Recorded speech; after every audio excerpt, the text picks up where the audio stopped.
bonjour. Voilà, donc pour celles qui étaient sur mon compte, on a basculé sur le compte Bepanthen. Coucou Loulou CrossFit. Voilà, donc on a eu une première petite introduction que je vais vous rappeler brièvement avant de passer au sujet. Et ce que je vous propose, c'est qu'au fur et à mesure que je vous parle d'un sujet, vous me posez vos questions et j'y répondrai au fur et à mesure. Voilà. Hello, hello tout le monde. Donc comme je vous ai dit, ce live, c'est pour les femmes enceintes, les mamans qui découvrent pour la première fois cette très belle expérience. Coucou Inde. Qui découvrent pour la première fois cette expérience, qui peuvent être stressées parce que c'est leur première grossesse, surtout en période de confinement. On est loin, un peu flou. Donc on est loin de nos familles, de nos amis, on se retrouve seuls, confinés chez nous et forcément on a des doutes, on a des peurs. Voilà, donc dans ce live, ce que je vous propose, c'est de partager 10 astuces, voilà, de petites erreurs que j'ai forcément fait lors de ma première grossesse que je n'ai pas renouvelées. Voilà, donc comme je vous ai dit, c'est surtout pour déculpabiliser les mamans qui pensent pas assez faire, ou bien trop bien faire, ou peut-être pas assez. Donc déjà, la première règle, c'est on ne naît pas maman, on devient maman. La seule chose qui est innée, c'est l'instinct maternel qu'on va développer lorsque bébé est là. Donc il y a beaucoup de mamans qui se demandent, qui se disent, voilà, je suis enceinte, je ne sais pas si je vais pouvoir gérer avec ce bébé, être à la hauteur. Donc personne, tout le monde se pose ces questions-là. Tout le monde a ce doute.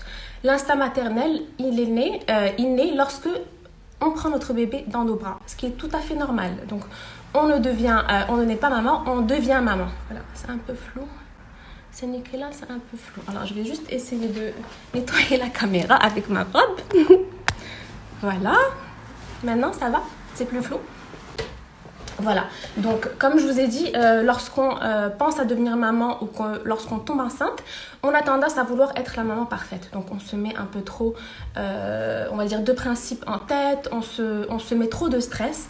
Alors qu'en fait, c'est tout simplement une expérience qu'on doit vivre sereinement parce que tout ce qu'on ressent, on l'impacte est impacté à travers...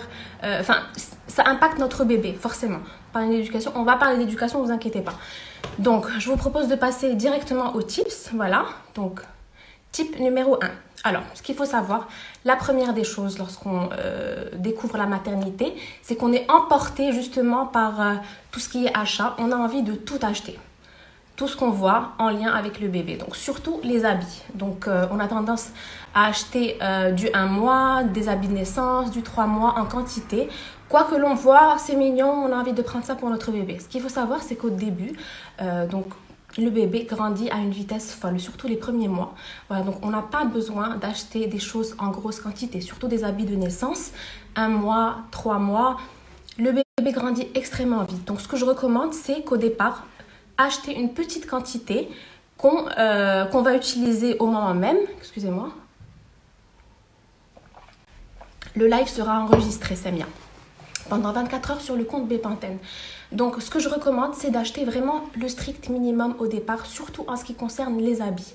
Donc, acheter quelques grenouillères naissance 1 mois, donc à savoir 5, maximum 5 à 7, parce que ces grenouillères-là, on va les porter seulement 1 mois et demi, selon la taille du bébé. En 3 mois, pareil, 7, 8 grenouillères à tout casser. On n'a pas besoin d'acheter plusieurs ensembles, sans oublier que généralement, lorsqu'on reçoit des cadeaux au début, on reçoit beaucoup de cadeaux, généralement de personnes qui n'ont pas été forcément maman ou autre, et du coup qui achètent automatiquement des habits 3 mois. Voilà, donc au bout de 3 mois, votre enfant se retrouve avec un placard des fois plus rempli que le nôtre, et c'est des choses qu'il ne porte pas forcément. Moi personnellement, pour Amber, j'avais acheté énormément de choses en 3 mois, en 1 mois. Est-ce que tu vois, Sarah Ramadan? Oui, je suis enceinte, je suis à mon 3e trimestre, donc je ne jeûne pas. Voilà. Excusez-moi par rapport à ça, mais je suis essoufflée et j'ai besoin de m'hydrater. Voilà, donc on n'achète pas la taille 0 mois. Donc ça dépend en fait du poids du bébé. Des fois, si le bébé naît avec un poids qui est important, forcément les habits 1 mois vont lui durer quelques semaines, 2 semaines. Donc, vraiment pas besoin de surcharger au départ. Donc, on achète le strict minimum 5 grenouillères 1 mois, 5 grenouillères 3 mois. Pour le reste, on l'achète au fur et à mesure. Quand le bébé naît, on reçoit plein de cadeaux. Donc, lorsque on reçoit les cadeaux, on fait le tri au fur et à mesure et on lui achète. Donc, pas besoin de dépenser un budget colossal en termes d'habits au départ. Voilà, donc ça c'était la type numéro 1. Voilà, prends tes aises. Oui, vous inquiétez pas, je prends mes aises. Voilà, donc en tips numéro 2. Donc n'hésitez pas si vous avez des petites questions. Je vais voir donc s'il y a des questions auxquelles je peux répondre. Voilà. On n'achète pas la hada. Le live sera enregistré bien évidemment. L'éducation, on va y arriver. N'hésitez pas à me poser vos questions au fur et à mesure. Donc je vais essayer d'y répondre. Donc comme je vous ai dit au départ, donc je suis dans le 3e trimestre et je jeûne. C'est très bien, bravo. On m'a déconseillé de ne pas le faire. Donc hier j'ai essayé, c'était un peu dur, j'allais me sraf. Donc aujourd'hui, alhamdoulilah, je ne jeûne pas. Comme la plupart des mamans au 3e trimestre, on en avait parlé avec la nutritionniste. C'est pas conseillé au 1er et au 3e. Est-ce que c'est dangereux? Ça dépend, ma belle, ça dépend de ton médecin. Moi personnellement, j'ai une petite tension, j'ai des baisses de tension très fréquentes, même quand je mange. Donc le fait de jeûner n'est pas recommandé pour moi. Merci beaucoup. Voilà. Donc, si vous n'avez pas de questions par rapport aux achats des premiers mois de bébé, on passe à la 2e tips. Voilà. Et qui est en lien avec le live qu'on a fait il y a 2 jours, il y a 2-3 jours. Alors, lorsqu'on est enceinte, on a tendance à vouloir trop manger, à vouloir trop se faire plaisir. Comme je vous l'ai dit, mes 2 premières grossesses, j'ai pris 25 kilos. 25 kilos pour Léna et un peu moins de 25 kilos pour Léna, tout simplement parce que, alors pourquoi pas de 0 mois. Alors en fait 0 mois, vous pouvez acheter bien sûr des habits naissance et 1 mois, mais c'est des habits que le bébé va porter quelques semaines, voire 2 à 3 semaines, donc n'achetez pas en quantité. Voilà. Pour la liste de naissance, oui, je vais y arriver. En ce qui concerne tout ce qui est articles et accessoires pour bébé, là, je faisais plutôt un focus en termes d'habits. Parce que généralement, lorsqu'on reçoit des cadeaux, c'est la première des choses qu'on reçoit, des habits en taille 3 mois. T'es en quel mois? Je suis au 7e mois. Je suis à 7 mois et demi. Voilà. Donc, la deuxième, c'est je me goinfre. Type numéro 2, ne pas se goinfrer. Comme je vous ai dit, j'ai jeûné et j'ai trop soif. Je ne sais pas si c'est un signe de malaise. Avoir soif n'est pas forcément un signe de malaise. Si par contre tu as des nausées et que tu sens que tu te sens pas très bien, tu risques vraiment de t'évanouir ou autre, je te conseille de contacter ton médecin par rapport à ça. Voilà. Donc, par rapport justement au poids, ne pas se goinfrer. On a des envies en étant enceinte, mais c'est pas une raison. C'est pas parce qu'on est enceinte qu'on va se jeter sur tout et n'importe quoi. C'est l'erreur que j'ai faite pour ma première grossesse, pour Ambar. En fait, moi de nature, j'ai toujours été quelqu'un de très mince. J'avais pas forcément de problème de poids. Ce qui fait que lors de ma première grossesse, à chaque fois que j'avais envie de quelque chose, je me jetais dessus. Donc, première part de gâteau, deuxième part de gâteau. Donc, je ne vous dis pas qu'il faut surtout pas assouvir ses envies en étant enceinte. Il ne faut pas se priver, pas faire de régime forcé, sauf si on est suivi par une nutritionniste ou autre. Donc, ce que je recommande moi, en fait, c'est d'assouvir ses envies, mais avec des petites quantités. Par exemple, vous avez un gâteau dont vous avez envie, prenez une part et vous arrêtez. Pas besoin de prendre une deuxième, une troisième, parce que sous prétexte qu'on a l'étiquette je suis enceinte, je vais me jeter sur tout et n'importe quoi. Ma belle-mère va me le ramener, ma maman va me le ramener, ma copine va me le préparer. Or, ce n'est pas raisonnable. On en a envie au début, mais c'est après lorsqu'on accumule tous les kilos de grossesse et qu'on se rend compte qu'on met beaucoup de temps à les perdre, c'est là où on se repose les questions. Surtout lors d'une 2e ou 3e grossesse, il faut savoir que le corps, il a une mémoire. Si on a pris beaucoup de poids avec un gros ventre, avec des formes, la 2e fois, je ne sais pas si vous le remarquez, le ventre ressort très rapidement parce que le corps a une mémoire et on reprend nos formes très très rapidement. Du coup, on a tendance à grossir plus facilement. Pour Léna, j'ai grossi beaucoup plus rapidement que pour Ambar. Donc, c'est des petites choses à éviter. Vous avez envie de quelque chose, prenez-le, ne vous privez pas, ou en petite quantité, parce qu'après, on a vraiment beaucoup de mal à perdre tout ça. Donc, Coco, tu peux parler de la péridurale? Oui, je vais en parler, promis, tout à l'heure. Donc, tu as perdu combien de poids après la grossesse de Léna? Alors, en fait, tout le poids que je prends, que ce soit pour Ambar ou pour Léna, je le perds entièrement après une année. Comme je vous ai dit, il est très important de prendre son temps aussi pour maigrir, mais de manière durable. Pas de faire un régime yo-yo pour perdre du poids et le reprendre par la suite. D'où le besoin d'être suivi par une nutritionniste. D'ailleurs, à ce sens, il y a un live ce soir sur 20h, la page avec Selma dans ce sens. Je vous en parlerai peut-être tout à l'heure en story.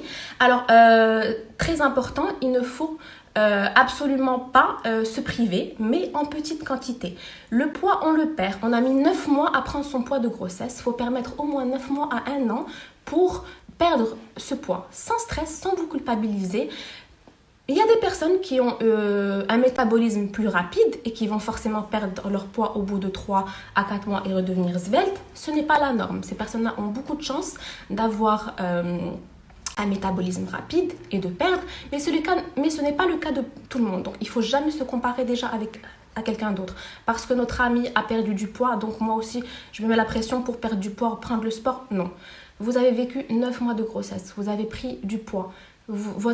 Le jour J est enfin arrivé, vous avez accouché. Donc déjà, lors de l'accouchement, on perd un peu le ventre, on perd un peu le poids. Alors moi, personnellement, ce qui m'a aussi aidé, c'est le fait d'allaiter. Donc j'ai allaité 1 an chacune de mes filles. Le fait d'allaiter m'a aidé énormément à perdre du poids, perdre des graisses. Et j'ai fait le sport par la suite, après 9 mois ou même après 1 an. Donc ne pas se stresser par rapport à ça, ne pas se comparer, voilà. Si on peut éviter justement ces petites choses, les aidines, comme on dit, c'est-à-dire que un truc, pas besoin d'en prendre une grosse quantité, voilà. J'essaie de voir vos questions pour y répondre, voilà. Je vais reprendre la semaine prochaine et j'allais t'excuser. Alors tu vas reprendre le travail la semaine prochaine et tu allaites exclusivement. Ton bébé a combien de mois? Alors moi, comme je vous avais dit, Ambar, je l'avais allaité pas de manière exclusive, donc c'était un allaitement mixte. Leïna, j'avais eu un souci parce qu'elle avait refusé des biberons, donc c'était un allaitement exclusif. C'était extrêmement dur pour moi. Ce que j'ai fait, c'est que j'avais rajouté 1 mois de congé sans solde, parce que j'étais en banque, et donc je l'ai diversifié assez tôt. Donc je l'ai diversifié à 4 mois, bien sûr en respectant les aliments qu'elle devait prendre et en ayant vu au préalable avec son médecin. Donc si tu as la possibilité de diversifier ton bébé, s'il est en âge d'être diversifié, fais-le. S'il n'est pas en âge, essaye de sortir ton lait et de lui laisser, de donner à une personne comme le papa ou autre pour lui donner le biberon. Je ne suis pas quelle est la norme de prise de poids. 4 mois, moi j'ai pris 6 kg. Alors la norme, à ce qui paraît, c'est 1 kg à 1,5 kg par mois. Après, il n'y a pas de norme. La femme enceinte peut prendre un minimum 12 kg jusqu'à 30. Ça dépend si vous avez été mince au départ ou si vous avez des soucis de poids. Mais il est recommandé de prendre 1 kg à 1,5 kg par mois. Voilà. Après, il y a des personnes qui ont des symptômes de nausées et de vomissements au départ et du coup qui se retrouvent à perdre du poids pendant la grossesse. Ça, c'est très fréquent. On en a parlé lors du dernier live. Donc, et qui ont besoin forcément de... Alors, ce qu'il faut savoir, c'est que le poids qu'on prend n'a pas de lien avec bébé. Donc, si on perd du poids, ça ne veut pas dire que le bébé est en danger ou autre. Donc, vous pouvez toujours demander à votre médecin. Ça, j'en suis sûre. Donc, voilà. 7e mois. J'ai un tout petit ventre. Tu es au 7e mois, tu as un tout petit ventre. Le ventre n'a rien à voir, comme je disais, avec le fait d'avoir un bébé en bonne santé ou pas. Moi, je suis à 7 mois. Et j'estime que j'ai un petit ventre par rapport au ventre que j'avais pour mes filles. Donc la forme du ventre est différente. Donc la taille du ventre n'a rien à voir avec. Il ne faut pas s'inquiéter par rapport à ça. Voilà.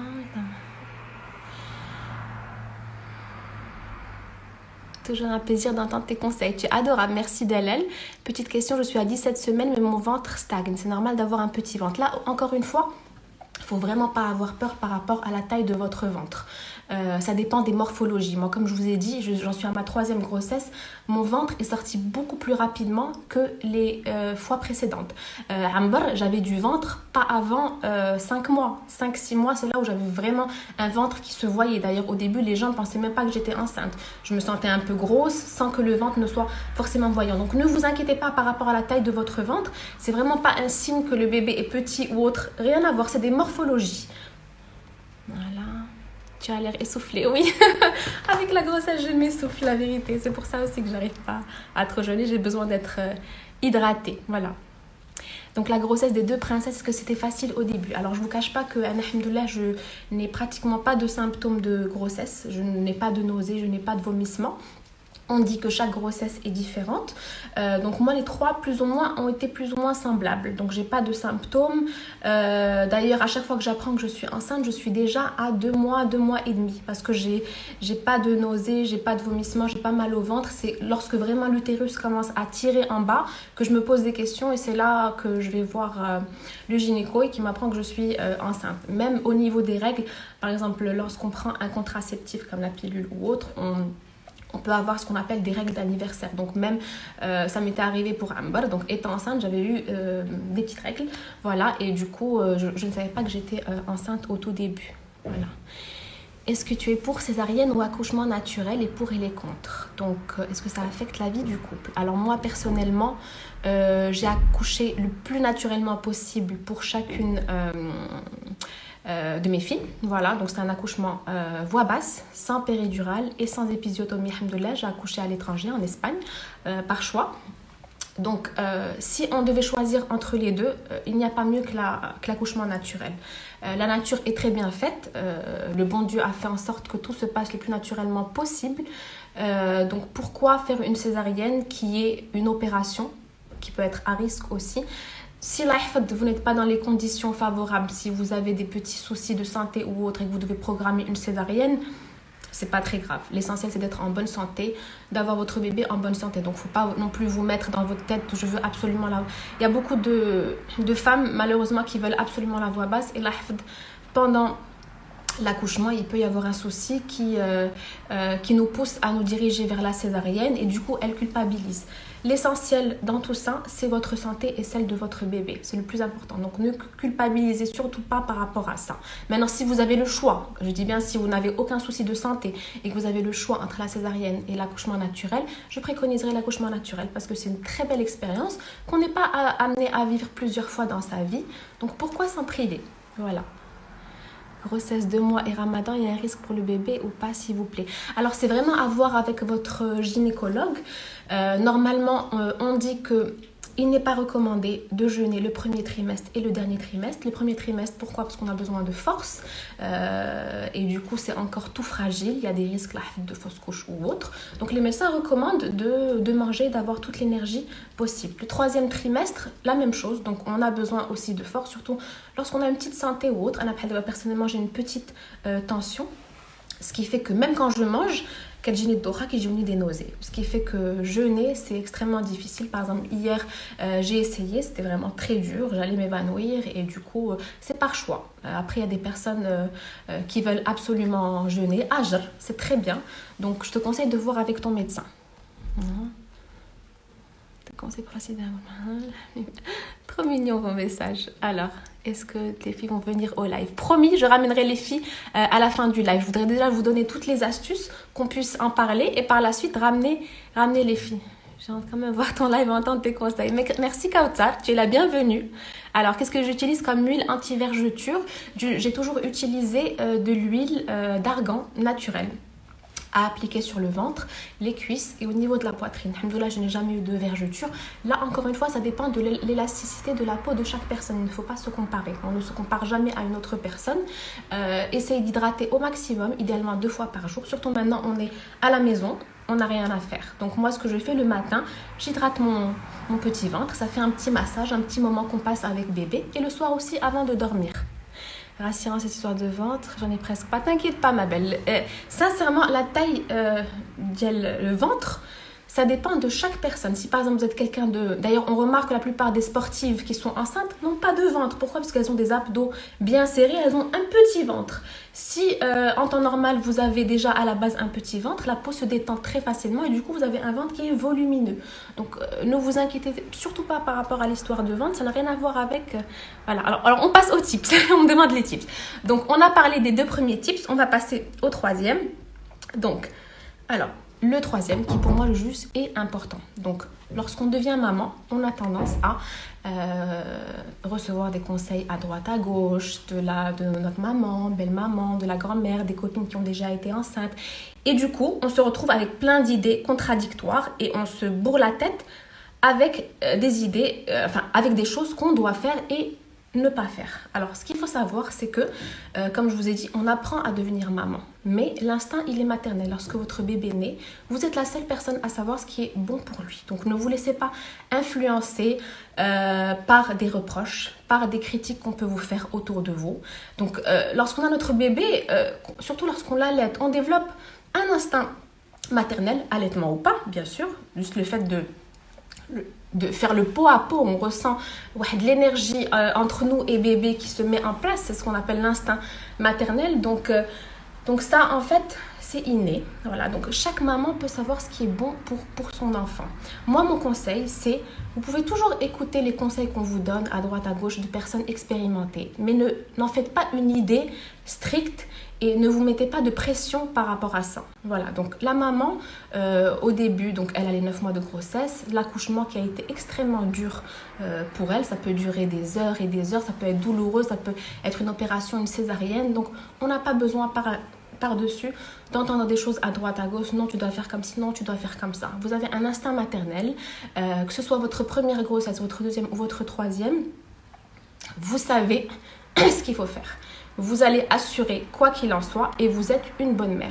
Chaque maman est parfaite aux yeux de ses enfants. Il n'y a pas de bonne mère, il n'y a pas de mauvaise mère. Donc ne laissez jamais quelqu'un vous dire « Ah non, c'est pas comme ça qu'on fait ». Il n'y a pas une méthode de faire les choses, il n'y a pas une méthode pour changer bébé, pour lui administrer telle ou telle chose. Vous allez tout simplement savoir au fur et à mesure comment faire.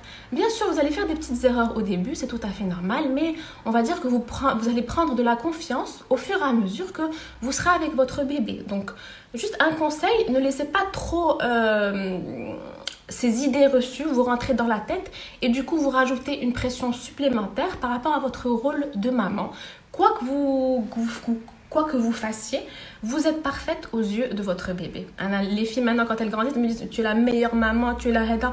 Donc déjà ça c'est censé vous booster et quoi qu'il en soit vous allez assurer. Voilà, donc il ne faut toujours pas vous laisser impacter par les critiques de telle ou telle maman. D'ailleurs, depuis que je suis sur Instagram, que je fais ce que je fais, comme je vous avais dit, il m'arrive des fois de recevoir plein de témoignages de mamans qui me demandent conseil. Oui, surtout aussi par rapport à ça, par rapport à la maternité, par rapport à la façon dont j'éduque mes filles et qui des fois se sentent jugées par d'autres mamans. Tout simplement parce qu'elles n'ont pas fait les choses de cette manière-là. Et ce jugement-là, malheureusement, peut impacter certaines mamans qui peuvent être fragiles, surtout après l'accouchement. Vous êtes susceptible. Il y a le baby blues qui existe. Je l'ai vécu pour Ambar, alhamdoulilah, pour Léna, ce n'était pas le cas, mais c'est quelque chose qui existe. C'est naturel, c'est hormonal.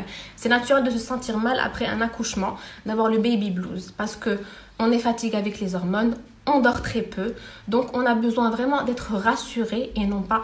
Et pareil, si je suis suivie par des personnes qui donnent des conseils à d'autres mamans, soyez un peu indulgente, voilà, et essayez surtout... Moi, je pars du principe que quand j'ai quelque chose de gentil à dire, je vais le dire. Si j'ai quelque chose de mauvais ou de négatif que je pense, si je sens que ça va heurter la personne, je ne vais pas le dire, donc je vais le garder pour moi. Voilà, donc... On va là, qu'est-ce que je voulais vous demander? On essaie d'avoir un bébé, ça a pris combien de temps pour tomber enceinte? Écoute, personnellement, ça dépend si tu prends un contraceptif ou autre. Bon, des fois, les questions sont un peu loin du sujet, mais je vais tenter d'y répondre rapidement. Tout dépend si tu prends un contraceptif ou autre. Généralement, lorsque tu arrêtes la pilule, ça peut prendre pas mal de temps. Ça peut prendre 3 mois à 6 mois. Donc, normalement, si vous essayez depuis... au-delà d'une année ou deux, c'est là où il faudrait peut-être consulter et voir s'il n'y a pas un souci ou autre. Là, encore une fois, je ne suis pas spécialiste. Je vous conseille de voir votre médecin, mais il ne faut pas s'affoler lorsque on voit qu'on essaye depuis 1 mois ou 2 et que ça ne marche pas. Moi, personnellement, pour Ambar, ça avait pris... on avait commencé à essayer, ça avait pris 2 mois. Léna, pareil. Et donc là... même pas rapidement, très rapidement. D'ailleurs, je pensais pas qu'on pouvait tomber enceinte aussi rapidement, mais c'est parce que je prenais pas de contraceptif. Donc, je pense que c'est relié à la prise de contraceptif. Donc, à voir avec votre médecin. Mon bébé à 3 mois, j'allaite naturellement, j'ai pas encore eu mes règles. J'ai accouché en césarienne. Le problème, c'est que j'ai gagné beaucoup de poids après l'accouchement. Alors, le retour des couches, se fait très tardivement, surtout lorsque on allaite. Moi personnellement je l'ai eu 1 an après, parce que j'ai allaité pendant 1 an, donc ne t'inquiète pas par rapport à ça. Tu as pris beaucoup de poids après l'accouchement, c'est tout à fait normal. Tu allaites ton bébé, lorsqu'on allaite, on a besoin de se nourrir, de liquide ou autre. Donc il y a des personnes qui vont combler ça par des liquides et du coup ne pas prendre forcément de poids, et d'autres avec de la nourriture. Donc par rapport à ce poids-là, ne t'inquiète pas, concentre-toi sur ton bébé, sur ton allaitement et sur le fait de vivre ta maternité pleinement. Tu perdras ton poids par la suite. Comme j'ai expliqué, j'ai mis 1 an à perdre mon poids. Alors, est-ce que vous avez prévu de ne pas faire la péridurale? Et si oui, y a-t-il des précautions spéciales? Alors, pour Amber, en fait, au départ, j'avais voulu la péridurale. On m'avait administré une petite dose tout début qui est partie très rapidement. Le travail a duré 15 heures. Donc, c'était pas voulu. J'ai accouché sans péridurale la première fois. C'était pas voulu, mais c'était une belle expérience. Pour Léna, c'était voulu. Comme c'était... j'avais déjà eu la première expérience et je regrette pas du tout. Un accouchement sans péridurale est très douloureux, je vous cache pas. Mais... on se sent tellement bien après, on reprend tellement rapidement et on est d'attaque pour s'occuper de bébé. Les préparations, donc vous pouvez être suivi par une sage-femme pour apprendre des exercices de respiration ou autre. Moi, j'en ai pas forcément fait au départ, mais tu peux pour t'aider à prendre les choses plus sereinement. Voilà. Une femme exemplaire. Merci pour vos gentils messages. Fais-nous des lives plus souvent. Promis, j'en ferai plus souvent. Voilà. Quelles sont les conséquences de la péridurale? Je ne pourrais pas te dire parce que je ne l'ai pas faite. Mais j'ai entendu que des personnes avaient des problèmes de dos par la suite si c'est mal administré. Voilà, donc à vérifier avec... voilà. Merci pour ce live. Quels sont les musts à acheter pour la chambre de bébé? Alors, c'est une des tips. Je vais en arriver. Un grand coucou. Je regarde juste s'il n'y a pas... Tu peux nous parler sur le sac de sable? Alors, je ne sais pas vraiment ce que c'est. Il me semble que c'est quelque chose que l'on met lorsqu'on fait une césarienne par-dessus. Je ne suis pas sûre. Donc, s'il y a des personnes qui peuvent répondre à Adir par rapport au sac du sable. Voilà, tes fils par la clé d'éducation. Merci beaucoup, Shamsi. Merci. Donc, oui, il n'y a pas de mode d'emploi. Exactement, il n'y a pas de mode d'emploi pour être maman. C'est ce que je veux vous faire expliquer. Donc, ne surtout pas culpabiliser par rapport à ça. On ne met pas maman parfaite. Donc, il ne faut pas se mettre trop de principes en tête pour être la maman parfaite. Parce que déjà, lorsque bébé est là, le fait qu'il soit là déjà, là, c'est déjà bien. Donc, ne pas se surcharger de principes et de règles avant d'être maman qu'on ne peut pas respecter par la suite. Voilà, prénom de futur boy, j'y ai pas encore pensé, mais je vous le dirai. Promis. Alors, quel âge as-tu? J'ai 35 ans, bientôt 36. Voilà, tu portes du bleu pour le garçon. Je te promets que j'ai pas fait exprès. Alors, ce qui est drôle, c'est qu'avant de connaître le sexe, à chaque fois que je mettais une couleur, on me disait, ah, c'est une indication. Non, je porte pas. Il y a du bleu, il y a du vert, il y a du autre bleu, il y a du blanc, donc c'est pas. Alors, Anbar, c'est mon aînée, Dina. C'est ma fille qui a bientôt 9 ans. Quel âge recommandes-tu pour avoir le premier bébé? Sincèrement, il n'y a pas d'âge. J'ai eu ma première fille à l'âge de 26 ans parce que je me suis mariée assez tôt, à 24 ans. Mais on peut avoir son premier bébé à 20 ans, à 30 ans, à 35 ans. Il n'y a pas d'âge. Et personnellement, j'ai lu dernièrement que les meilleures maternités que l'on vit le mieux sont celles au-delà de 35 ans. Parce qu'on a une certaine maturité, qu'on voit les choses beaucoup plus sereinement, paisiblement. Et du coup, c'est beaucoup plus facile. Alors, personnellement, la grossesse, pour moi, c'est la plus facile. Justement, je ne sais pas si c'est une question de maturité parce que j'ai 35 ans ou autre. Ou si c'est la 3e aussi par expérience. Mais je prends les choses beaucoup plus sereinement. Voilà. Donc, je vous propose des questions hors sujet. Ça me permet... Oui, s'il vous plaît, ça serait bien de stick to the tips pour ne pas trop sortir du contexte. Alors, tip numéro 4. Alors, justement, au début, je vous ai parlé des achats des habits. Alors, après les habits, vous avez tout ce dont il vous faut pour bébé. Donc, généralement, la première fois, on a envie de tout acheter. Tous les articles superflus pour le bain, pour la chambre, pour Heda. On le fait pour la première fois, après on ne le fait plus. On l'achète une fois, on ne le rachète plus. Donc mon conseil, alors il y a 2 petites astuces dans cette type-là par rapport à la liste de naissance. La première des choses, c'est qu'il faut acheter le strict minimum. Pour moi, le strict minimum, ça serait un lit, un couffin, une baignoire, des produits de soins, poussettes et compagnie. Après, lorsque votre bébé naît, si vous sentez le besoin, là, les magasins ne vont pas fermer après la naissance du bébé. Donc, vous n'avez pas besoin de tout acheter, de mettre en place un budget colossal pour ça, surtout que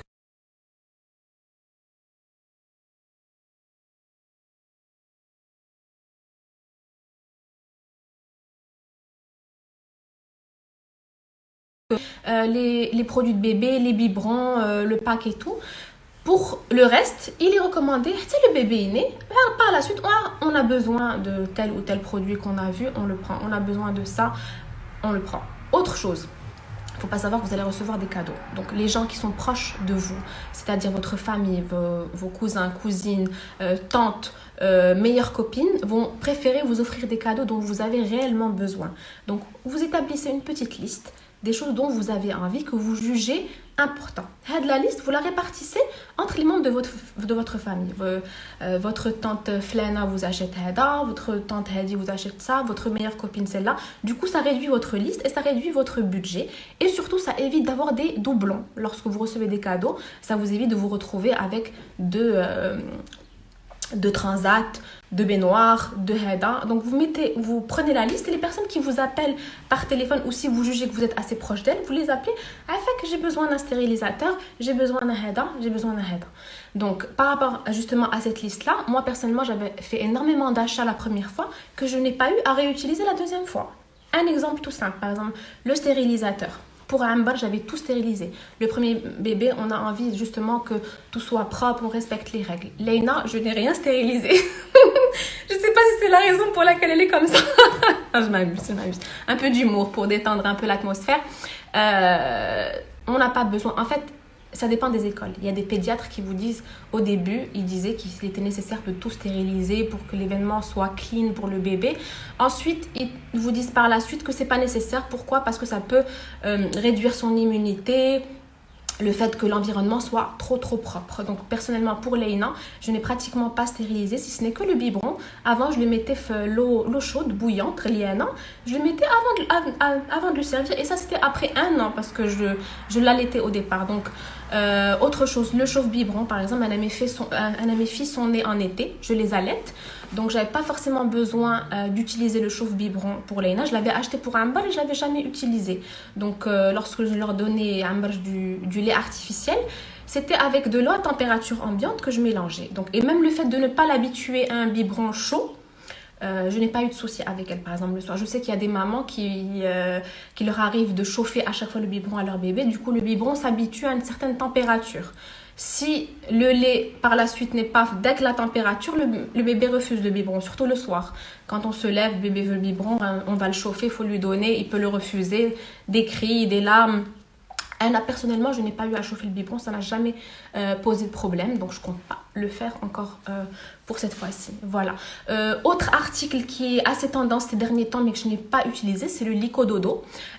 Comme je vous dis, j'ai l'habitude d'allaiter mes enfants, donc au début, ils sont avec moi à le lit, et j'ai le couffin qui est juste à côté, que je mets à côté du lit. Donc quand je finis l'allaitement, je mets le bébé dans le couffin. Le Licododo, je sais qu'il n'est pas donné, donc ça, par exemple, c'est un truc.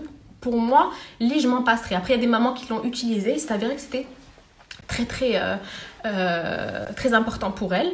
Donc vraiment, après, ça dépend. Si vous avez déjà le lit et le couffin, pas besoin d'acheter le tout et dépenser un argent fou dans des accessoires que vous allez utiliser quelques mois. Et après, vous retrouvez avec, surtout le premier bébé, on se retrouve avec une tonne d'articles et d'accessoires qui ne servent pas forcément à grand-chose. Bon, après, l'avantage, si vous avez un autre bébé par la suite, vous pouvez réutiliser ces choses-là. Par exemple, Anna pour Leïna, je n'ai pratiquement rien acheté. J'ai réutilisé la première poussette. J'ai utilisé même quelques habits qui me restaient encore neufs avec étiquette. Donc là, encore une fois, pour une deuxième grossesse, vous n'avez pas besoin de tout racheter. Et même pour la troisième. Bon, là, pour la troisième, je ne comptais pas avoir de troisième. Donc, j'avais forcément donné tous les articles que j'avais. Donc, je me retrouve à racheter quelque chose. Mais c'est pas grave. Voilà, donc, voilà, tu penses. Alors. La vie de couple après accouchement, j'en parlais. Tirer manuel ou électrique. Alors l'électrique est vraiment très pratique. Le manuel, c'est ce que j'utilisais pour Amber. Ça fait extrêmement mal à la main à force de l'utiliser parce qu'on pompe quand même assez longtemps. L'électrique est superbe. On le pose comme ça et ça fait le travail. Il y a un petit bruit de moteur, mais ça ne dérange pas tant que ça. crois qu'elle a déjà 9 ans. Oui, Slma, ça pousse vite. Est-ce qu'il y a un problème pour le bébé? Surtout si je prends des vitamifères pendant Ramadan. Alors ma chérie, là encore une fois, Hajj Daz, ça dépend. Tu dois voir ton médecin pour voir si tu es apte à jeûner ou pas. C'est un choix. La religion te permet de ne pas jeûner en étant enceinte. Donc il ne faut pas se dire haram ou l'hchouma parce que je suis enceinte. La religion te le permet. Elle te permet de le refaire par la suite. Donc ça, c'est quelque chose d'important. Surtout si tu es fatiguée en étant enceinte, c'est à voir avec ton médecin. Et je pense que c'est un choix personnel. Chaque maman est libre de faire ce qu'elle veut. Alors, pour au compte acheter des fringues de marque comme Baby Dior. Alors moi, j'aime si je vais répondre à ça. Quand on a un bébé, forcément, on veut le meilleur pour son bébé. Donc, on a envie d'acheter des petites choses de marque et tout. Moi, je ne suis pas contre. Sauf que je le ferai à un âge un peu plus avancé. Parce que c'est quand même un budget. Tu peux prendre une grenouillère ou deux pour te faire plaisir. Tu feras ton bébé, surtout quand tu reçois du monde. Une jolie grenouillère signée ou même la recevoir en cadeau. Mais moi, par exemple, les filles, pour des petites choses de marque, j'ai attendu qu'elles aient 3-4 ans pour qu'elles puissent au moins mettre ces choses-là longtemps. Surtout que c'est des habits qu'on paye avec un budget assez important. Donc, autant en profiter au maximum. Et bien sûr, les réutiliser pour les frères, pour les sœurs ou pour les enfants du même sexe. Est-ce que les couffins sont intéressants? Moi, personnellement, je les trouve intéressants parce qu'on peut les transporter un peu partout, dans le salon, dans la chambre, quand on va chez ses parents, chez ses beaux-parents. Donc, pour moi, le couffin est quelque chose d'important. Voilà. Et généralement, je les laisse dormir dans le couffin, dans le lit. Voilà. Et quand l'enfant atteint l'âge de 9 mois plus ou moins, je le mets tout seul dans le lit ou dans notre lit. Mais d'acheter une baignoire avec support pied ou une baignoire normale. Alors idéalement une baignoire avec support pour ne pas avoir des problèmes de dos, parce qu'une baignoire sans support c'est être accroupi pour laver bébé. Une baignoire avec support, surtout celle qu'on trouve sur le marché aujourd'hui, peut servir aussi de table à langer. Donc on peut changer le bébé sur la table à langer et on enlève le foukhani, ça devient une baignoire. Donc idéalement avec support pour ne pas avoir mal au dos par la suite. Alors, trop mignon vos messages. Elle est Léna. Voilà. Slma, toi aussi, tu n'as jamais utilisé le chauffe vibrant. Donc là,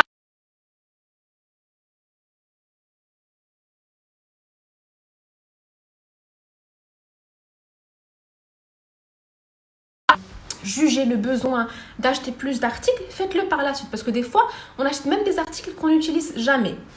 Voilà, le coussin d'allaitement est recommandé. Alors, le coussin d'allaitement, oui. Le coussin d'allaitement, pourquoi? Tout simplement parce que c'est un article qu'on peut utiliser aussi bien pendant la grossesse que lorsqu'on allaite. Pour réussir un allaitement, il est très important d'avoir la bonne posture. Il y a beaucoup de mamans qui ont très très mal lorsque... Bon, dans tous les cas, on a mal lorsqu'on allaite. Mais il y a des mamans qui ont toujours mal... lorsqu'elles allaitent. Pourquoi? Parce qu'elles n'ont pas la bonne posture, elles ont mal au dos après. Et du coup, le fait d'avoir un coussin d'allaitement permet d'avoir une bonne position. Là, encore une fois, vous pouvez demander conseil à des personnes spécialisées pour vous assister par rapport à ça. Mais le coussin d'allaitement, on peut même l'utiliser en étant enceinte. Moi, mon ventre devient assez gros. Donc, lorsque je me mets sur le côté, c'est pas pratique. Avec un coussin d'allaitement, on peut mettre le coussin tête le ventre et mettre l'autre côté entre les jambes et ça soulage un peu pour dormir étant enceinte. Voilà, donc je pense que j'ai pu répondre à la plupart.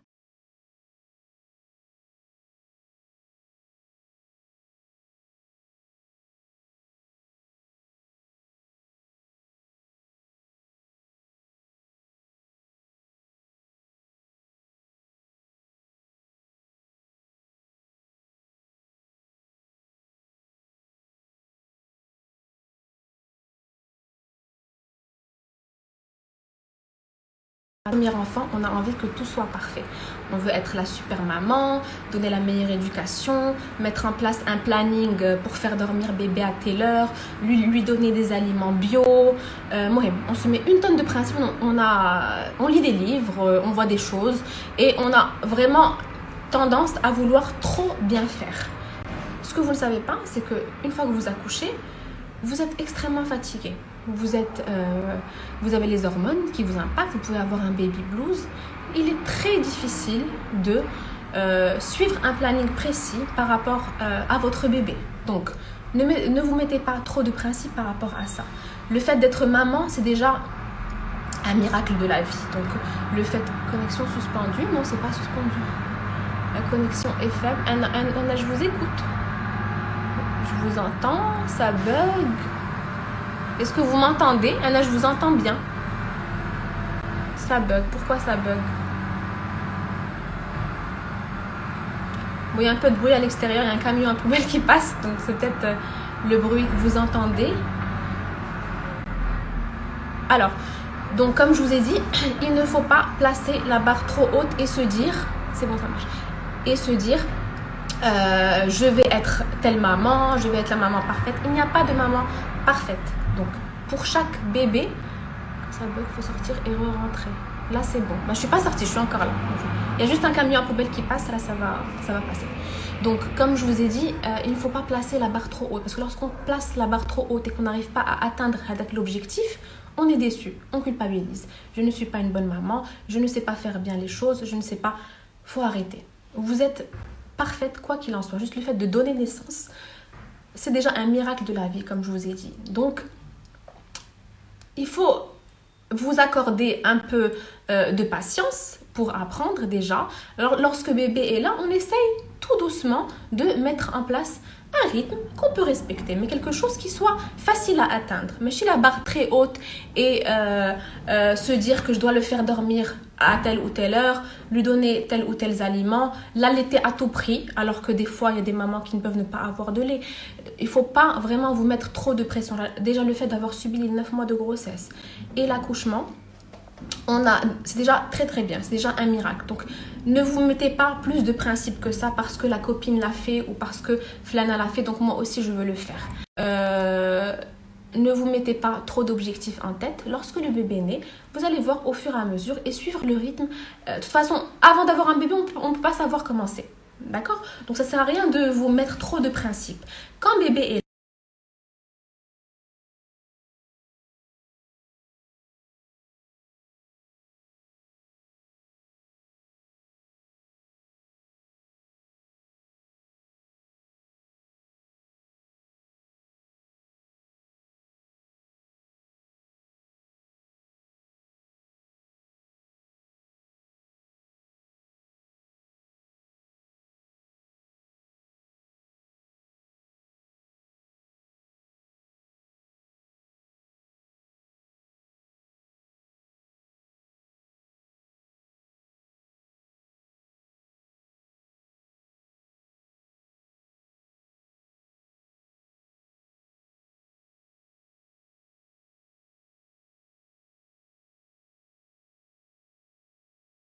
Alors, est-ce que c'est bon? Vous me recevez là? Ça a été interrompu. C'est parti les kikis. Vidéo suspendue, mais c'est revenu. Ça bug encore, ça doit être la connexion. Et maintenant, go on, c'est bon. Ok. Donc, alors, est-ce qu'il vaut mieux acheter un tire-lait dès le départ ou attendre de reprendre le boulot? Oui, exactement. Des fois, il y a des mamans qui achètent le tire-lait et qui se retrouvent à ne pas allaiter, par exemple. Par choix ou là par manque de lait ou autre, elles se retrouvent encore une fois avec des articles qui ne servent à rien. Donc encore une fois, ça ne sert à rien d'acheter plein de choses auparavant. Vous pouvez les acheter par la suite, au fur et à mesure quand vous avez... On rate beaucoup de choses avec la connexion. Est-ce que vous me recevez maintenant? Je pense que c'est bon, je vois vos commentaires. Tu peux nous parler des méthodes de soulagement, des coliques, des gaz? Non, c'est bon. Alors personnellement, les filles n'ont pas eu beaucoup de coliques, mais ce que je recommande, c'est que généralement, c'est relié à l'alimentation de la maman. Donc là, encore une fois, pour les mamans allaitantes, évitez de consommer des aliments qui peuvent vous donner des gaz, comme des légumes verts, des sodas, donc tout ce qui peut donner des gaz à la maman peut donner des gaz et du coup des coliques aux enfants lorsqu'on allaite. Donc évitez de prendre des choses qui peuvent créer, c'est bon, vous me recevez là, qui peuvent créer des gaz et du coup le faire passer aux enfants. Voilà, donc on passe à la tips d'après, donc on en est à la tips numéro 6. Alors ça c'est important, la tips numéro 6, il faut absolument vous reposer. Généralement lors d'une première grossesse, le premier trimestre il compte ça. On est fatigué, on a besoin de dormir, mais dès qu'on passe au deuxième trimestre, j'avais fait une vidéo par rapport à ça sur Instagram, où au premier trimestre j'ai l'air oui, hyper mal habillée en pyjama. Et deuxième trimestre, je me transforme en nana super sexy avec la robe moulante et tout. Quand on passe au deuxième trimestre, on a une très grande énergie. Du coup, ça nous pousse à faire plein de choses. On s'occupe, voilà, slima, chou-fleur, brocoli, navet, tout ça, c'est des aliments qui donnent des gaz. Donc, vous pouvez toujours demander auprès des nutritionnistes pour ne pas consommer ces aliments-là qui peuvent vous donner du gaz et du coup les faire passer au bébé. Donc, on revient. Le deuxième trimestre, on pète la forme. Et du coup, le jihad. Moi, personnellement, c'est ce que je faisais au début avec Ambar. Je ne pensais pas à me reposer parce que j'étais excitée, j'avais envie d'acheter plein de choses, faire plein de choses pour bébé. Et du coup, on oublie de se reposer. Quand on oublie de se reposer, il ne faut pas oublier que le plus gros, le plus dur, c'est une fois après l'accouchement. C'est-à-dire que ce n'est pas avant, c'est après. Donc, lorsqu'on accouche, c'est là où on a vraiment besoin de notre énergie. Et on regrette les longs mois où on était là à faire plein de choses et non pas à faire des siestes. Comme je vous ai dit, les premiers mois après l'accouchement, vous dormez 2 heures par nuit, 2 à 3 heures par nuit, c'est ce qui est rien. C'est-à-dire vous rêvez d'avoir juste un petit moment pour vous, pour juste aller vous doucher ou rentrer aux toilettes ou faire des choses pour vous reposer. Donc, profitez de vos longs mois de grossesse pour vous reposer. C'est pas parce que vous avez beaucoup d'énergie à revendre que vous devez faire des choses et gaspiller l'énergie. Reposez-vous, prenez du temps pour vous. Surtout après avec bébé, vous n'aurez vraiment plus le temps de rien faire. Même pas vous lavez les cheveux, vous nettoyez, vous habillez. Donc, vraiment, reposez-vous. Moi, cette troisième grossesse, bon, alhamdoulilah, confinement oblige, surtout maintenant avec le confinement, on a encore plus de temps pour se reposer. Donc, profitez de vos mois de grossesse pour faire de la lecture, beaucoup de lecture, pour vous reposer, dormir, prendre soin de vous, vous chouchouter. Parce que avant tout, lorsqu'on a un enfant, on a tendance à se négliger, à s'oublier, alors qu'il ne faut pas. Ça joue sur le moral. Juste le fait de se lever, on est en confinement, juste le fait de se lever, de se laver le visage, bon maintenant Ramadan, se maquiller, de s'habiller, le fait de vous voir, d'avoir ce reflet-là sur le miroir, ça vous apaise. On se dit, oui, on peut être jolie, même étant confinée, enceinte, ça joue sur le moral. Vous vous trouvez jolie, vous avez un bon moral, tout se passe bien. Donc, il ne faut pas oublier de vous reposer, de vous chouchouter, de prendre soin de vous. Parce qu'après, lorsque les enfants sont là, on s'oublie. Tout le monde nous oublie, mais on nous oublie. La personne, mes parents, quand je suis enceinte, c'est les bisous qui on t'aime. Quand le bébé est là, on te dit même plus bonjour. On ne te prend même plus en considération. Donc, on n'est jamais mieux servi que par soi-même. Prendre soin de soi avant tout. Quand une maman est bien et en bonne santé mentale, son bébé est bien. Voilà. Donc, je réponds. Alors, s'il y a des petites questions par rapport à ça. Mon terme est prévu pour début juillet, Inch'Allah. Tu penses que la durée entre bébé 1 bébé 2 préférable soit longue ou courte? Ça dépend vraiment. Personnellement, j'ai 4 ans de différence entre Ambar et Leïna et je trouve que c'est une excellente moyenne, 4-5 ans. Tout simplement parce que le premier enfant est autonome, comprend, a reçu toute l'attention possible et inimaginable pour être un enfant équilibré. Et du coup, il y a moins de chances d'avoir des crises de jalousie ou autre. Et surtout, ne pas avoir à gérer 2 bébés en bas âge, 2 biberons, 2 couches. Quand j'ai eu Leïna, j'ai redécouvert avec plaisir la maternité. Pourquoi? Parce que Ambar était assez grande. Elle m'a même aidée. Donc, j'ai repris les couches, les petits trucs de bébé ou autre. Et ça m'a fait du bien. Voilà. Donc après, ça dépend. Si vous avez après vos enfants assez tard, même le fait de les avoir rapprochés, il y a des femmes qui préfèrent les faire rapprocher Driya Saliou et tout. C'est un peu plus dur, mais c'est aussi une bonne chose. Donc ça dépend vraiment de l'âge que tu as, du fait de vouloir avoir des enfants rapprochés ou pas. Mais moi, j'ai eu 4 ans de différence et là, il y aura 5 ans de différence avec Leïna et ce petit garçon. Voilà. Donc je pense répondre. L'épisiotomie est très dangereuse pour le périnée, c'est pour ça qu'il faut travailler son périnée. Alors l'épisiotomie, c'est pas un choix. Généralement, lorsqu'il y a une déchirure ou qu'on pratique une épisiotomie, c'est pour soulager la maman, pour faire sortir le bébé rapidement. Donc on ne choisit pas d'avoir une épisiotomie ou autre. Mais dans le cas où on l'a, c'est pas, ça peut arriver. C'est comme des petits points de suture qui mettent un peu de temps à guérir. Mais bien sûr, il faut absolument travailler son périnée. J'en avais déjà parlé. Ça peut être juste après l'accouchement, quelques semaines après, ou même des années après. Travailler le périnée, c'est très important parce qu'il prend un coup dur avec la grossesse, avec l'accouchement, soit accouchement voix basse ou césarienne. Très important de travailler son périnée par la suite avec des kinésithérapeutes. Alors, ensuite... Voilà, très intéressant. J'adore te suivre. C'est Slima. Alors, imagine, tu aurais des Gémeaux. Ah, je sais pas, j'imagine pas. Tire-les électriques simples ou double pompage, ça vaut le coup le double et quand l'acheter. Alors là, encore une fois, je vous préconise de l'acheter vraiment par la suite. Après, ça dépend. Si vous l'achetez avant et que vous n'allaitez pas, ça sert à rien. Donc même le double pompage ne sert à rien. Après le double pompage, ça peut servir aux mamans qui ont beaucoup de lait, qui ont une lactation abondante. Parce que là, encore une fois, il y a des personnes qui ont une grosse lactation et d'autres moindres. Moi, par exemple, je n'ai jamais été du style à avoir une grosse lactation. Pourtant, j'ai allaité mes enfants 1 an. Donc, avoir beaucoup de lactation n'est pas forcément signe que tu allaites mieux ton bébé ou autre. Donc, encore une fois, il ne faut jamais se comparer à quelqu'un ou autre. Chaque personne est différente. Donc la bonne lactation, comme on en a parlé le live précédent, peut être entretenue par des aliments ou autres. Par exemple, l'eau de fenouil, c'est très important, ce qu'on avait vu avec Slima. Donc le tire-lait à double pompage, il coûte plus cher. Donc je préconise d'attendre par la suite de voir déjà si vous allez allaiter ou pas. Et si vous avez beaucoup de lait ou pas, arrête de prendre double pompage. Mais sinon, celui avec un est largement suffisant. C'est celui que j'avais. Alors, est-ce que vous avez d'autres questions avant de passer au tips 7? Alors, la type numéro 7.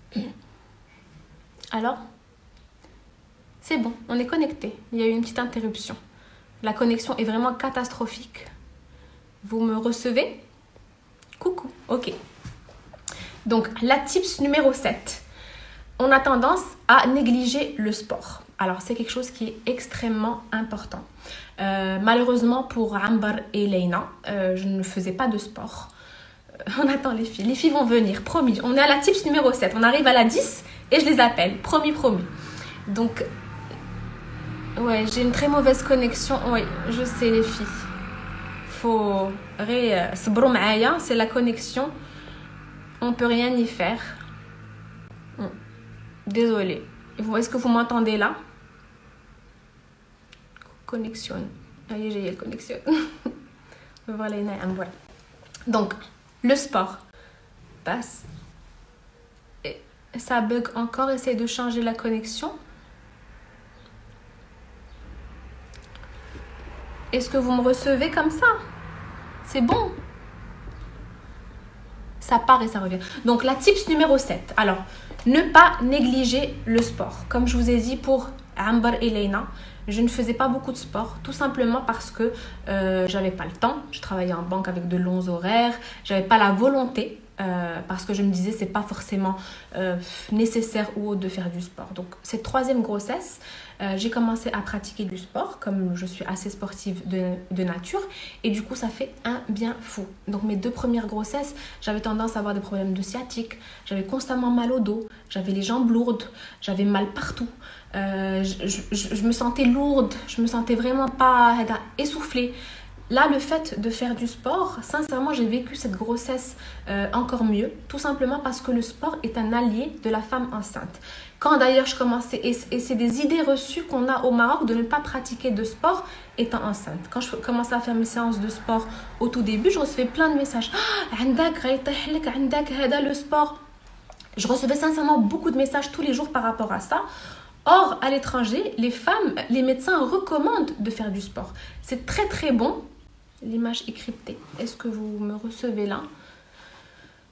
Anna, on ne m'indique pas que j'ai des problèmes de connexion. Est-ce que vous me recevez?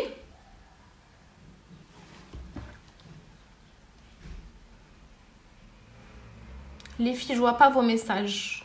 Est-ce que vous me recevez? L'image est cryptée. On te voit bien. C'est bon, c'est bon. c'est bon maintenant. Je suis vraiment désolée, c'est indépendamment de ma volonté. Voilà, donc comme je disais, depuis que je pratique du sport pendant cette 3e grossesse, ça me fait énormément de bien. Sincèrement, je me sens légère. Je n'ai pas de problème de dos. Je n'ai pas eu les problèmes de sciatique que j'ai eu la première et 2e fois. Et surtout, je ne sens pas les jambes lourdes. Avant, j'avais tout le temps besoin de lever mes jambes pour me sentir mieux. Je faisais de la rétention d'eau. Là, alhamdoulilah, je suis le 3e trimestre à 7 mois. Je n'ai pas encore fait de rétention d'eau. Je n'ai pas enflé. Mes pieds n'ont pas enflé. Tout simplement parce que je bouge. Quand je dis sport, ça peut être de la marche. Ça peut être quelques mouvements ou étirements. Ça peut être du yoga. Ça peut être de la natation. Maintenant, malheureusement, on est confiné. Ce que j'ai fait, j'ai acheté un petit peu de matériel, le ballon, qui est très nécessaire pour la femme enceinte, un tapis, quelques petites haltères, et je fais des étirements tous les jours. D'ailleurs, j'ai un onglet sur ma page Instagram où vous avez plein d'exemples de workouts pour la femme enceinte. Donc, je vous recommande d'aller les voir. C'est des mouvements tout simples. Ça dépend après vraiment de votre niveau de sport. Faire la marche régulièrement oui, alors justement, faire du sport facilite l'accouchement. Ça facilite tout. Ça enlève les problèmes de dos, ça enlève les problèmes de sciatique, ça enlève l'effet des jambes lourdes, la rétention d'eau. Donc le fait juste de bouger, quand je dis faire du sport, vous n'avez pas besoin de faire des heures et des heures. 45 minutes par jour. Vous mettez un peu de musique, vous étalez votre tapis, des petits étirements par là. On essaye de relâcher un peu le dos, faire des petits massages. Ça fait un bien fou et sincèrement, ça facilite l'accouchement. Donc, je vous conseille même de lire par rapport à ça. Sur ma page Instagram, vous avez un onglet Prego Workout. Vous avez plein de mouvements que vous pouvez répliquer à la maison. Si vous n'avez pas de matériel, il n'y a pas de souci. Utilisez Qra'id al-Ma pour les haltères, mettez n'importe quel tapis. Par contre, le ballon, je le recommande parce que même après, pour faciliter l'accouchement, ça aide. Après le confinement, on pourra faire un meeting avec Leïnoucha. Avec plaisir, promis. Je vous le promets, vous avez été tellement nombreuses à me le demander. Je vous fais un meet-up avec les filles. Leïna, je sais qu'elle adore. Ambora est très discrète. D'ailleurs, on me demande souvent pourquoi je ne la montre pas, pourquoi est-ce que je privilégie Leïna. Il n'y a aucune préférence. On peut pas, en tant que maman, on ne peut pas avoir de préférence entre un enfant ou un autre, tout simplement parce qu'on les aime tous les deux, mais chacun a ses manières, chacun a sa manière. Donc Leïna adore se montrer, adore être au cœur de l'attention. Amber, pas du tout. Amber, quand je lui dis juste viens prendre une petite photo avec moi, elle refuse. Des fois, elle me dit oui, après elle me dit non, je veux pas. Du coup, je respecte son avis, je respecte ses envies et ses besoins. Donc, je ne vais pas l'obliger à la montrer forcément sur les réseaux sociaux juste parce que j'ai 2 filles, je dois montrer les 2 filles. Leïna adore, Amber n'aime pas, je respecte ça. Voilà. Donc, on peut acheter le ballon, je l'ai pris de chez Decathlon, pas très cher, il coûte dans les 99 dirhams.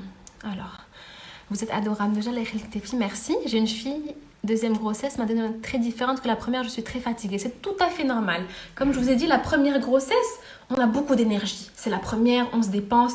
La 2e, on ressent une fatigue monstre, d'où le besoin de se reposer. Prenez du temps pour vous, reposez-vous, il est très important. Oh, il reste 1 minute 52, alors on va passer aux tips. Alors la tips numéro 8, il ne faut pas se mettre trop de pression au niveau de l'organisation. Donc on a envie de tout organiser en avance, on a envie de tout mettre en place, préparer la chambre. Donc première grossesse, la chambre est prête à 5 mois. Le trousseau est prêt, la valise de maternité est prête à 6 mois. Ne vous mettez pas de pression, vous avez 9 mois. Pendant ces 9 longs mois, vous pouvez préparer convenablement la chambre de votre bébé. Donc, ne vous mettez pas trop de pression par rapport à l'organisation. Ça vous met de la pression à vous déjà en tant que maman. Donc, du stress qui ne sert à rien. La 2e grossesse, on prépare les choses lentement. La 3e, là, je suis à 7 mois et j'avais rien encore préparé. Donc, ne vous stressez pas avec ça. On passe à la tips numéro 9. L'hygiène de bébé. Alors, il est très important par rapport à l'hygiène de votre bébé. Au début, on est surprotectrice. On a envie de faire de notre mieux par rapport au bébé, de le surprotéger, de ne le donner à personne. On s'en occupe toute seule. Alors, il faut déléguer. Donner au papa le bébé pour vous reposer, à votre belle-maman, à votre maman, le bain. Pas nécessaire de laver bébé tous les jours. C'est même déconseillé. Il y a des pédiatres qui vous disent qu'il faut, à tout casser, laver les enfants 2 à 3 fois par semaine. Donc, le bain quotidien n'est pas forcément recommandé. Donc, ça vous laisse moins de temps aussi pour vous. Donc lavez bébé 2 à 3 fois par semaine. Mais ça va même renforcer un peu son immunité. Voilà, ensuite la dernière est un tips. Changer son style de vie.